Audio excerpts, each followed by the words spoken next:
आप देख रहे हैं मोलतोल इंडिया। अमेरिकी राष्ट्रपति चुनाव के लिए आज मतदान का दिन है। फेड की मीटिंग भी इसी सप्ताह, चीन के राहत पैकेज पर भी बाजार की नजर है।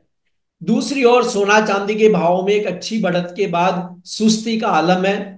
सवाल यह उठता है कि अब सोने चांदी में कब और किस भाव पर खरीद करनी चाहिए। सोने चांदी पर बात करने के लिए हमारे साथ है केडिया कमोडिटीज के प्रमुख अजय केडिया। मेरा नाम है कमल शर्मा। अजय जी, आपका स्वागत है जी। नमस्कार कमल जी। नमस्ते Ajay ji.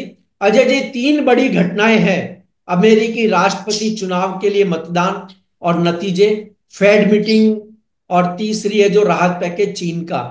Gold silver market पर इन इवेंट्स की वजह से ही सुस्ती आई है या कोई अन्य कारण है? देखिए, सुस्ती तो नहीं बोलूंगा, कमोडिटी अपनी वाइब्रेंसी के लिए जाना जाता है। आप चाहे तो सोने चांदी की बात करो, कच्चा तेल, बेस मेटल, सभी में हमने पिछले 3 महीनों से देखा है कि काफी बड़ा मोमेंटम का देखा है। खास करके सोने चांदी की बात करें तो रिकॉर्ड तेजी हमने पिछले 3 महीने में देखा है।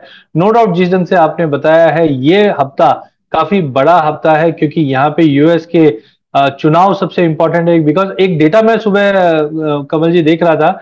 पिछली बार जब डोनाल्ड ट्रंप जीत कर आए थे तो 8.5% का गोल्ड में गिरावट आता हुआ दिखाई दिया, और एक रिपोर्ट ये भी थी कि अगर कमला हैरिस जीत के आती है तो सोने में गिरावट आ सकती है। तो कुल मिला के मुझे लगता है कि 3 महीने की बड़ी तेजी के बाद सोना कहीं ना कहीं दबाव में है। नो डाउट आगे जाके चाइना भी इंपॉर्टेंट रहेगा क्योंकि 4 तारीख से 8 तारीख के बीच में चाइना चाइना के अंदर जो बैठक है, यहाँ पे हम देखेंगे स्टिमुलस की घोषणा और स्ट्रांग होते हुए दिखाई देगी, जो चांदी के लिए बहुत ही फेवरेबल है। और लास्ट है फेड। फेड में हमने देखा था कि पिछले सितंबर की बैठक में इन्होंने 0.5 का रेट कट किया था और ये कहा था कि नवंबर की बैठक में भी हम 0.5 का रेट कट करेंगे, बट उम्मीद से बिलो हम 0.25 का रेट कट सुनेंगे। तो वैसे तो रेट कट अच्छा होता है सोने के लिए, बट 0.5 की जगह 0.25 ये मुझे लगता है कि गोल्ड के लिए नेगेटिव हो सकता है। इसलिए हम पिछले 4 दिन के सेशन नवंबर में एक अच्छी खासी गिरावट देख रहे हैं और वो बढ़ सकती है। जी, तो अब सोने चांदी में भी बिकवाली करके चलना चाहिए या नहीं? देखिए, अगेन अगर लॉन्ग टर्म व्यू है, डेफिनेटली मैंने जैसे पहले भी कहा था कि 85,000 गोल्ड में और 1,30,000 चांदी में दिखेगा, बट वो मार्च तक है। अभी दिसंबर का ट्रैक रिकॉर्ड हमेशा रहा है कि सोने चांदी में एक प्रॉफिट बुकिंग भी होती है, ईयर एंड भी है, मौका भी है, दस्तूर भी है, क्योंकि सामने हम देख रहे हैं जो 3 इवेंट हमने अभी डिस्कस किया था, यहाँ पे मुझे लगता है टेक्निकली पुल बैक है मार्केट में। तो इसी को देखते हुए मुझे लगता है सोने के अंदर ऑलरेडी हमने 79,500 79,800 का एक रिजेक्शन देखा है, तो यहाँ पे गिरावट बढ़ते हुए दिखाई देगी।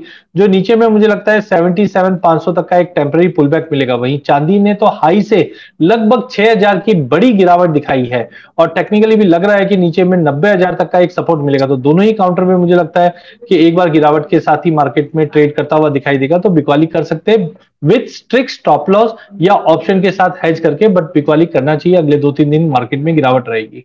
ये अजय जी, आपने कहा मौका भी है, दस्तूर भी है। तो सोने चांदी में किस लेवल को आप मानते हैं कि जहां खरीद करना वापस बाउंस बैक होने की स्थिति में मुनाफे का सौदा हो सकता है? देखिए, कभी भी जब करेक्शन आता है, एक होता है टाइम करेक्शन और एक होता है लेवल करेक्शन। तो अभी अगर हम देखते हैं तो वैसे भी नवंबर की सीजनैलिटी मुझे दिखाती है करेक्शन है, और प्राइजेस ने भी लगभग 80,000 का लेवल छूने के बाद करेक्शन ले रहा है। तो मुझे लगता है कंफर्टेबली अगर सोने में अगर बाइंग करनी है तो I would be more comfortable के 75,500 से 76,000 तक का लेवल मिलता है, तो वो मेरे लिए रिव्यू कर कर बाइंग करने के लिए अच्छा मौका रहेगा। वहीं अगर चांदी की बात करें तो चांदी वैसे भी चंचल है। मार्केट ने 1 लाख का लेवल जो हम देख सुन रहे थे आएगा आएगा, वो आ चुका है। तो मुझे लगता है 90,000 का लेवल, 89 से 90,000 का लेवल रहेगा जहां पे रिव्यू करके फिर से एंट्री करना चाहिए। बट अगला 6 से 7 दिन की अगर बात करें तो इसके अंदर मुझे करेक्शन लगता है, उसके बाद वापस मार्केट में तेजी स्टार्ट हो जाएगी। जी अजय जी, अब राष्ट्रपति चुनाव के लिए अमेरिका में आज मतदान और फिर नतीजे आएंगे।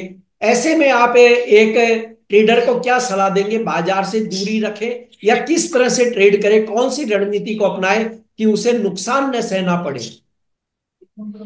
देखिए, मार्केट में अनसर्टिनिटी तो डेफिनेटली बनी हुई रहेगी कमल जी, और मुझे लगता है मार्केट से दूर भागना कोई विकल्प नहीं है। आज जब हम गाड़ी चलाते हैं तो साथ में हम इंश्योरेंस लेके चलते हैं, तो मुझे लगता है कि जो हमारे सोने के व्यापारी है उनके लिए सबसे बेहतरीन मौका है यहाँ पे हेजिंग करना, और वो भी ऑप्शन के जरिए।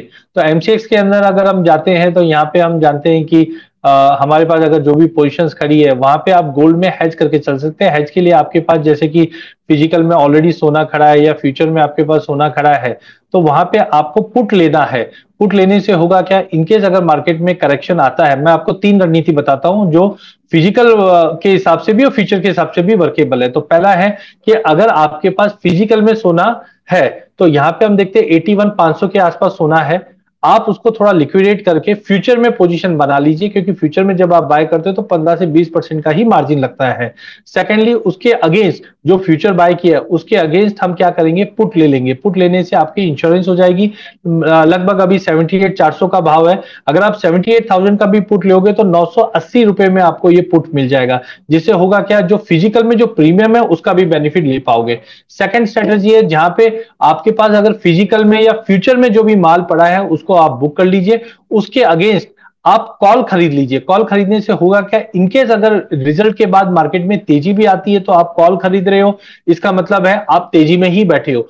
लेकिन खुदा ना खास्ता यहां से अगर 3-4 हजार रुपए की बड़ी करेक्शन आ भी जाती है, तो फ्यूचर में और फिजिकल में जो नुकसान की गुंजाइश होती है वो कॉल में नहीं होती है। कॉल में अगर आप 78,000 का इन द मनी का कॉल लेते हो तो 1,300 रुपए का मिलता है, या 79,000 का अगर कॉल लेते हो तो मात्र 850 रुपए का रिस्क रहेगा। तो सोने में अगर 3-4 हजार का करेक्शन आ भी गया तो कॉल में होगा क्या, आपका 850 रुपए का रिस्क रहेगा, और वापस नीचे आने पे आप अपना फ्यूचर में पोजीशन बना सकते हो, फिजिकल में बना सकते हैं।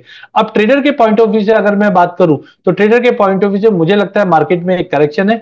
यहाँ पे बेटर ऑप्शन रहेगा कि आप पुट लेकर काम कीजिए, जहां पे मुझे लगता है कि 78,000 का पुट 980 रुपए में यहाँ पे लीजिए, 980 में।